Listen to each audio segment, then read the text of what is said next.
नमस्कार दोस्तों, आपका हमारे YouTube चैनल द एजुकेशन पर एक बार पुनः हार्दिक स्वागत है। आज के इस सेशन में हम हिंदी साहित्य से संबंधित महत्वपूर्ण 50 प्रश्नों को हल करेंगे, जो 2023 के सभी भर्ती परीक्षाओं के दृष्टिकोण से बेहद उपयोगी क्लास होगी। जो बच्चे चैनल पर पहली बार आए हैं तो कृपया उनसे नम्र निवेदन है कि चैनल को सब्सक्राइब कर लीजिएगा, लाइक कर दीजिएगा। तो चलिए प्रश्नों की शुरुआत करते हैं।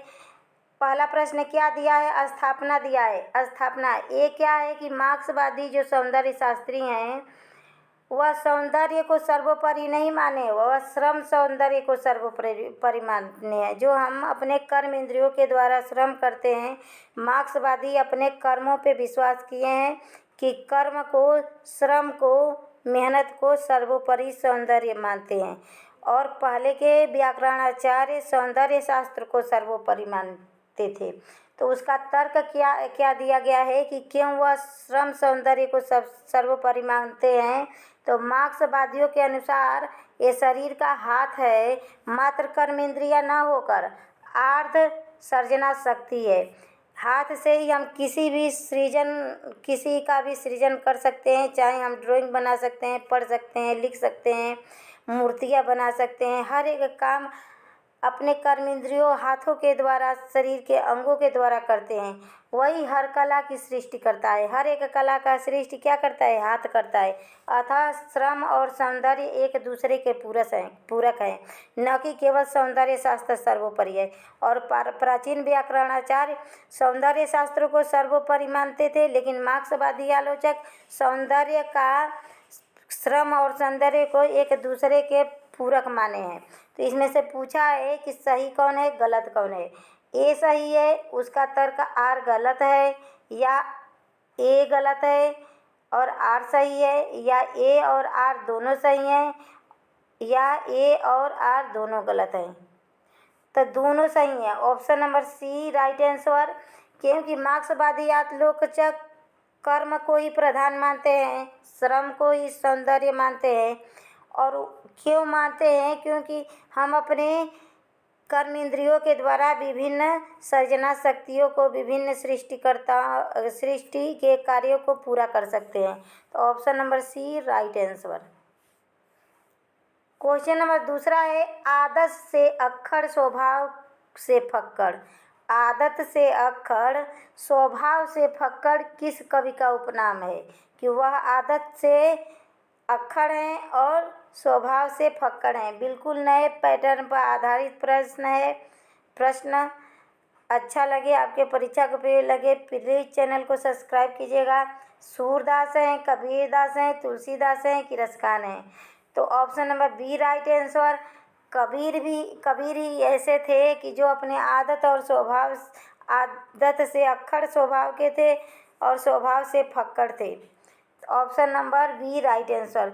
उस तपस्वी से लंबे थे देवदार जो दो चार खड़े। पंक्ति में कौन सा अलंकार है? अनुप्रास अलंकार है, प्रतीप अलंकार है, रूपक अलंकार है कि यमक अलंकार है? तो यह प्रतीप अलंकार है। Option number B right answer.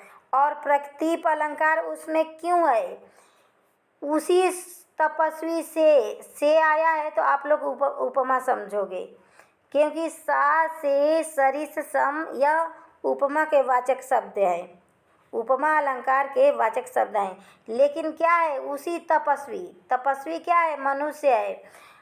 लंबे थे देवदार के जो चार खड़े। देवदार के वृक्षों को तपस्वी से ऊंचा बताया जाता है, जबकि हम उपमेय होता है तो उपमान से उसका तुलना करते हैं। इसमें उपमान का उपमेय से तुलना किया गया है।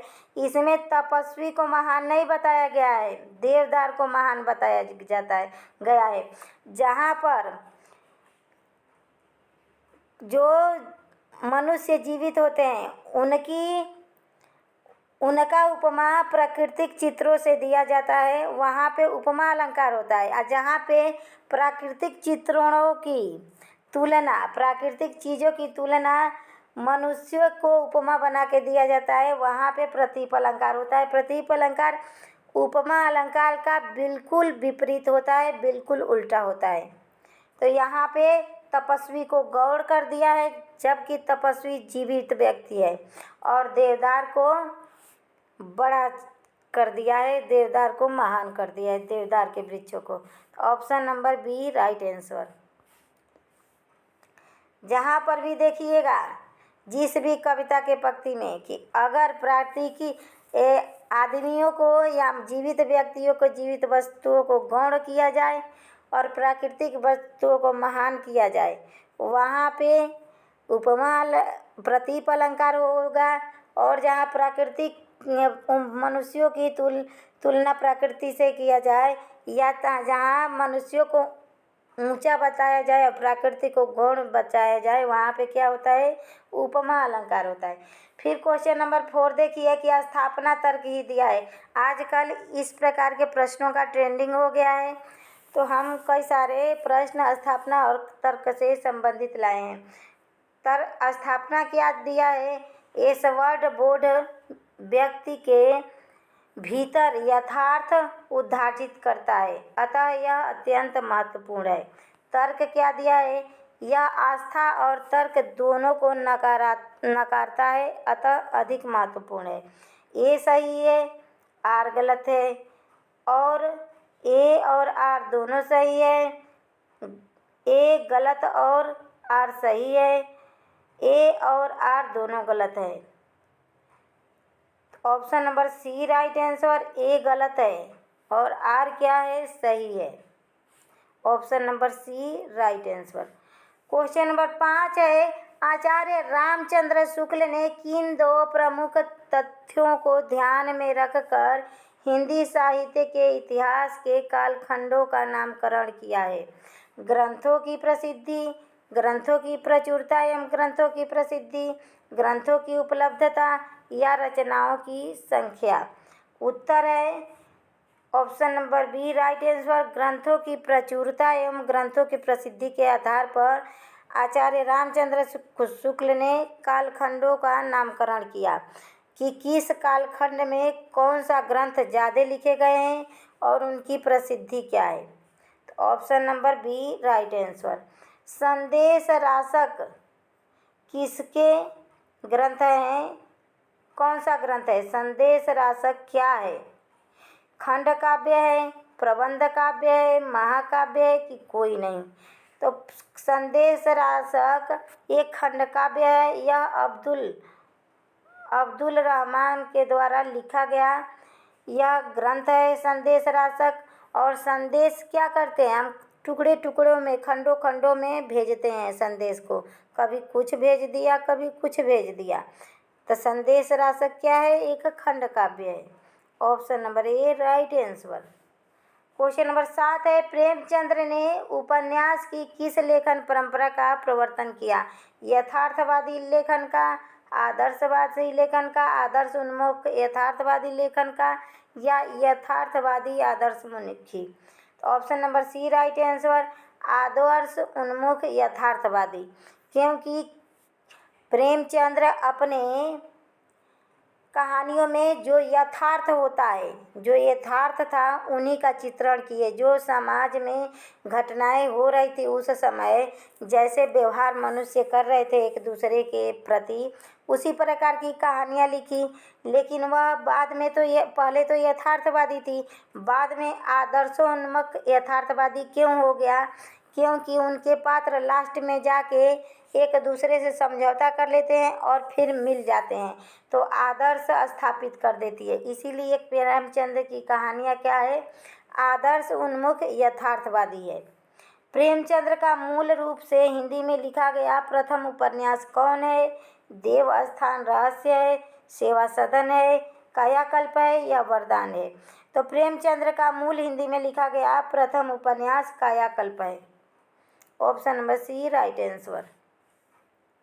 क्वेश्चन नंबर 9 है, हरिश्चंद्र हिंदी शब्द का प्रयोग किस इतिहासकार ने अपने इतिहास ग्रंथ में किया है? मिश्र बंधु ने, शिव सिंह सेगर ने, रामचंद्र शुक्ल ने, या रामविलास शर्मा ने? तो हरिश्चंद्र हिंदी को रामचंद्र शुक्ल ने अपने इतिहास ग्रंथ में प्रयोग किया। उपन्यास शब्द का प्रथम प्रयोग किसने किया? विजय शंकर मल्ल ने, डॉक्टर गोपाल राय ने, भारतेंदु हरिश्चंद्र ने कि ईश्वर सागर विद्याचंद्र ने? तो option number C right answer. Bharatendu Harishchandra ने उपन्यास शब्द का प्रथम प्रयोग किया। उपन्यास शब्द पूछा है, उपन्यास का नहीं, उपन्यास शब्द का, कि इसको क्या शब्द दिया जाए, क्या नाम दिया जाए? Option number C right answer, क्योंकि यह कादम्बरी पहले नोवेल इसके नाम से उपन्यास जाना जाता था, बाद में उपन्यास नाम भारतेंदु हरिश्चंद्र ने दिया इस विधा को। क्वेश्चन नंबर 11 है, सर्वप्रथम हिंदी में पत्रात्मक प्रविधि का प्रवर्तन किसने किया? डॉक्टर गोपाल राय ने, पांडे शर्मा उग्र ने, चंडी प्रसाद ने या आज्ञे ने? तो पांडे शर्मा उग्र ने सर्वप्रथम पत्रात्मक विधि का प्रवर्तन किया। एन फ्रैंक द्वारा लिखित डायरी का मूल भाषा क्या है? अंग्रेजी है, पुर्तगाली है, डच है या जर्मन है? तो एन फ्रैंक द्वारा लिखित डायरी का मूल भाषा डच है, यह डच भाषा में लिखा गया है। क्वेश्चन नंबर 13 है, मुहावरों का पाठ्य पुस्तक किस उपन्यास को कहा जाता है? मुहावरों का पाठ्य पुस्तक किस उपन्यास को कहा जाता है? निसहाय हुंदू को, ठेठ हिंदी का ठाठ, परीक्षा गुरु, भाग्यवती? तो ठेठ हिंदी के ठाठ हरिऔध द्वारा लिखित उपन्यास को मुहावरों का पाठ्य पुस्तक कहा जाता है, क्योंकि इसमें मुहावरों का ज़्यादातर प्रयोग हुआ है। क्वेश्चन नंबर 14 है, उपन्यास टेढ़े मेढ़े रास्ते का रचनात्मक उत्तर सीधा साधा रास्ता उपन्यास लिखकर किसने दिया? भगवती चरण वर्मा ने, वृंदावन लाल वर्मा ने, रांगिया राघव ने, विवेकी राय ने? तो option number C right answer. यह टेढ़े मेढ़े रास्ते भगवती चरण वर्मा का उपन्यास था। भगवती चरण वर्मा का टेढ़े मेढ़े रास्ते कहाँ के होते हैं? किसी भी भगवती के दरबार में चले जाइए, वहाँ का रास्ता टेढ़ा मेढ़ा ही होगा, क्योंकि टेढ़े मेढ़े पहाड़ों पर चलते हुए सारी भगवती कहाँ हैं? विराजमान पहाड़ों पे हैं, तो पहाड़ों के रास्ते टेढ़े मेढ़े होते हैं। तो टेढ़े मेढ़े उपन्यास के रचयिता कौन है? तो भगवती चरण वर्मा है। अब उन्हीं का उपन्यास को आलोचनात्मक तरीके से प्रस्तुत सीधा साधा रास्ता किसने दिया? अब देखिए, टेढ़े मेढ़े रास्ते उपन्यास है भगवती चरण वर्मा का। आज पूछ देगा सीधा साधा उपन्यास किसका है? तो रांगिया राघव का। इसी के बदले में या विपरीत रांगिया राघव ने सीधा साधा रास्ता नामक उपन्यास लिखा। Option number C right answer. तो टेढ़े मेढ़े रास्ते, सीधे साधे रास्ते। टेढ़े मेढ़े रास्ते भगवती जी के होते हैं, और सीधे साधे रास्ते जो रंगीन व्यक्ति होते हैं उनके होते हैं रांगिया राघव।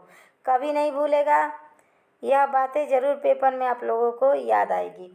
पिछला बाकी किसकी कविता है? विष्णु खरे की है, निराला जी के, रघुवीर सहाय के कि पंत जी के? तो पिछला बाकी विष्णु खरे जी की कविता है। एक गैर रोमानी समय में कविता संग्रह कब प्रकाशित हुई? ऑप्शन नंबर ए है 1970 में, 1971 में, 1972 में या 1973 में? तो 1970 में एक गैर रोमानी समय में इस कविता का प्रकाशन हुआ। Option number A right answer. Question number 17 है, आलोचना की पहली किताब किसकी समीक्षात्मक पुस्तक है? ये पुस्तक का नाम है इतना लंबा चौड़ा। आलोचना की पहली किताब केदारनाथ का है, विष्णु खरे का है, निराला जी का है कि शुक्ल का है? तो आलोचना की पहली किताब विष्णु खरे जी की समीक्षात्मक पुस्तक है। मैं तुम्हारा विरोधी, प्रतिद्वंदी या हिस्सेदार नहीं, यह पंक्ति किसने अपने कविता में कहा है? एक कम, सत्य, साँझ, असत्य। तो एक कम कविता से यह पंक्ति लिया गया है। क्वेश्चन नंबर 19 है, छायावादी कवियों ने जब आध्यात्मिक प्रेम को अपनी कविताओं में व्यक्त किया, तो ऐसी कविताओं को किस वाद के अंतर्गत रखा जाता है? प्रयोगवाद के अंतर्गत, प्रतीकवाद के अंतर्गत, रहस्यवाद के अंतर्गत या बिंबवाद के अंतर्गत। तो छायावादी कवियों की कविताओं को रहस्यवाद के अंतर्गत रखा जाता है, क्योंकि वह रहस्यात्मक कविताएं थी। महादेवी वर्मा के प्रत्येक रचना रहस्यवादी रचना कहलाती है। क्वेश्चन नंबर 20 है, किसने पद्मावत को हिंदी में अपने ढंग की अकेली ट्रेजेडी कहा? हजारी प्रसाद द्विवेदी ने, विजय देव नारायण शाही ने, नामवर सिंह ने कि डॉक्टर नगेंद्र ने? तो वह विजय देव नारायण शाही ने पद्मावत को हिंदी में अपने ढंग की अकेली ट्रेजेडी कहा। Option number B right answer. Question number 21 है, व्याकरण किसे कहते हैं? यहाँ से व्याकरण के प्रश्न है, उतना साहित्य के प्रश्न थे। प्रश्न पसंद आए, क्वेश्चन का लेवल समझ में आए। देखिए, यह चाहे बिहार टेट हो, बिहार माध्यमिक शिक्षक भर्ती हो, या उत्तर प्रदेश यूपी टीजीटी हो, पीजीटी हो, टेट हो, राजस्थान के लिए भी है, Punjab master cadre, HP TET, all परीक्षा के दृष्टिकोण से यह बेहद महत्वपूर्ण प्रश्न है। तो यहाँ से व्याकरण के क्वेश्चन शुरुआत होते हैं। व्याकरण किसे कहते हैं? तो भाषा की शुद्धता और अशुद्धता का ज्ञान कराने वाले शास्त्र को व्याकरण कहते हैं। जो शास्त्र हमें भाषा के शुद्ध है कि अशुद्ध है इसका ज्ञान भली बात करवा दे, उसी को व्याकरण कहते हैं। भाषा क्या है? तो विचारों को प्रकट करने का माध्यम ही भाषा है। जिस भाषा से हम अपने विचारों का आदान प्रदान करते हैं वही न भाषा है, जिसके द्वारा, जैसे हिंदी भाषा, अंग्रेजी भाषा, उर्दू भाषा। वर्ण किसे कहते हैं? तो वर्ण भाषा की वह सबसे छोटी ध्वनि है जिसके टुकड़े नहीं किए जा सकते, जैसे अ, आ, क, ख, थ, यह सब। क्वेश्चन नंबर 24 है, विलोम शब्द किसे कहते हैं? जिन शब्दों से किसी शब्द का विपरीत अर्थ प्रकट हो उसे विलोम शब्द कहते हैं। जैसे दिन का विलोम रात हो गया, अच्छा का विलोम बुरा हो गया। तत्सम शब्द किसे कहते हैं? तो शब्दों के शुद्ध संस्कृति रूप को ही तत्सम शब्द कहते हैं। तद्भव शब्द किसे कहते हैं? तो संस्कृत शब्दों के बिगड़े हुए रूप को क्या कहते हैं? तत्सम शब्द, तद्भव शब्द कहते हैं। क्वेश्चन नंबर 27 है, वर्ण कितने प्रकार के होते हैं? तो वर्ण प्रायः दो प्रकार के होते हैं, एक स्वर होता है, दूसरा व्यंजन होता है। स्वरों की संख्या 11 होती है, व्यंजनों की संख्या 33 होती है, और कुल पूछे तो 52 वर्ण होते हैं। स्वर किसे कहते हैं? तो जो अक्षर बिना किसी के अन्य वर्ण की सहायता से बोला जा सके, जो अक्षर बिना किसी अन्य की सहायता से बोला जा सके उसे ही स्वर कहते हैं। जैसे अ, आ, ई, ए आदि। स्वर कितने प्रकार के होते हैं? तो स्वर दो प्रकार के होते हैं, एक ह्रस्व स्वर, दूसरा दीर्घ स्वर। कहीं कहीं स्वर, मुख्य रूप से स्वर दो ही प्रकार के होते हैं, ह्रस्व और दीर्घ। लेकिन कहीं कहीं पूछता है कि स्वर कितने प्रकार के होते हैं, पूर्ण रूप से स्वर कितने प्रकार के होते हैं? तो 3 प्रकार के होते हैं, एक पुल्लित स्वर इसमें शामिल हो जाता है। क्वेश्चन नंबर 30 है, व्यंजन किसे कहते हैं? तो जिन अक्षरों को बोलने के लिए स्वरों की आवश्यकता हो उसे ही व्यंजन कहते हैं। जी, हिंदी भाषा में कुल कितने स्वर होते हैं? तो 11 स्वर होते हैं। हिंदी भाषा में कुल कितने व्यंजन होते हैं? तो हिंदी भाषा में कुल 39 व्यंजन होते हैं। वैसे 33 व्यंजन होते हैं, लेकिन संयुक्त अक्षरों को ले लिया जाए तो 39 हो जाते हैं। क्वेश्चन नंबर 33 से, संज्ञा किसे कहते हैं? तो किसी व्यक्ति, वस्तु, स्थान, भाव के नाम को संज्ञा कहते हैं। जैसे व्यक्ति क्या हो गया? राम हो गया। स्थान क्या हो गया? दिल्ली हो गया। स्थान क्या हो गया? दिल्ली हो गया। और भाव क्या हो गया? मीठा हो गया, खतरा हो गया। उसे ही संज्ञा। लिंग किसे कहते हैं? तो संज्ञा के जिस रूप से स्त्री और पुरुष जाति का बोध हो उसे ही लिंग कहते हैं। लिंग दो प्रकार का होता है, एक पुल्लिंग होता है, दूसरा स्त्रीलिंग होता है। क्वेश्चन नंबर 35 है, वाक्य किसे कहते हैं? तो शब्दों के सार्थक समूह को वाक्य कहते हैं। जो समूह सार्थक ना हो उसे वाक्य की श्रेणी में नहीं रखेंगे। जो सार्थक समूह हो, जिसका कोई सार्थक अर्थ निकले, उसी को वाक्य कहते हैं। व्याकरण के अनुसार शब्दों के कितने भेद हैं? तो व्याकरण के अनुसार शब्दों के 5 भेद हैं। संज्ञा, सर्वनाम, विशेषण, क्रिया, अव्यय। संज्ञा के 5 भेद होते हैं। व्याकरण के अनुसार शब्दों के 5 भेद होते हैं। संज्ञा के भी 5 भेद होते हैं। जातिवाचक, व्यक्तिवाचक, समूहवाचक, समुदायवाचक, भाववाचक। शब्द किसे कहते हैं? तो वर्णों के सार्थक समूह को शब्द कहते हैं। अव्यय किसे कहते हैं? वर्ण देखिए, वर्ण क, म, ल, यह वर्ण है, यह वर्ण है, यह वर्ण है, इसके सार्थक समूह। जब यह सार्थक हो गया, कमल बन गया, फूल को इंगित करने लगा, तो यह सार्थक शब्द को शब्द कहते हैं। अव्यय किसे कहते हैं? तो वह शब्द जिसका रूप हमेशा एक सा रहे उसे अव्यय कहते हैं। जैसे इधर उधर, धीरे धीरे, यह सब हमेशा एक ही जैसा होता है। इसे लिंग, वचन, कारक, क्रिया आदि के पढ़ने से कोई प्रभाव नहीं पड़ता है।